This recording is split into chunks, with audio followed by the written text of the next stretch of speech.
Barely 3 years ago, Nigeria began to build a new capital, here in the middle of the bush, miles from anywhere. So far, nearly £2 billion worth of contracts have been awarded to build the new city in this virgin land. A sparse, barely inhabited area in the geographical middle of the country, it had scarcely seen a bicycle, let alone a bulldozer, until the construction companies moved in. But progress has been tough, and it's hard to imagine, looking from the roof of this uncompleted Sheraton hotel to the skeleton of another five-star hotel in the distance, that in between there should already be signs of hundreds of offices and thousands of houses.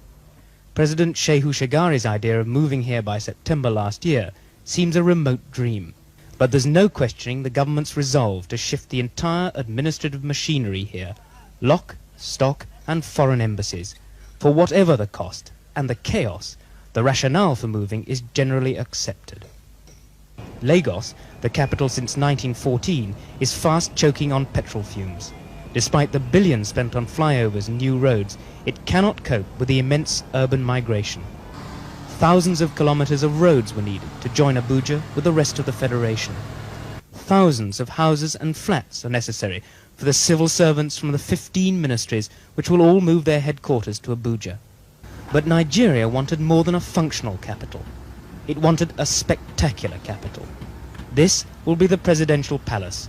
Complete with underground bunker, it will cost anything up to £150 million by the time it's completed. Getting paid has become a real problem. The contractor's going ahead, we are getting paid, but we're not getting paid as much as we should get paid. So obviously what happens is that you reschedule your program to take account of the amount of funds which have been made available at any one time. The same applies to the small man. This man has been waiting 5 months for any money, and he makes 3 or 4 trips a month from Lagos to try and get his cash. The government is doing its best to rein in the costs without destroying the idea. For instance, this ambitious model for the National Assembly, designed by Japanese architects, was costed at nearly £500 million. It's now undergoing a radical rethink, but it's as the work slows down that the full extent of early mismanagement is becoming clear. Shoddy workmanship, overpriced contracts and lack of coordination have all hit Abuja. It's hard to believe, looking at the state of Abuja today, that the bush behind me will one day become a bustling new capital city with a population of more than 1 million people.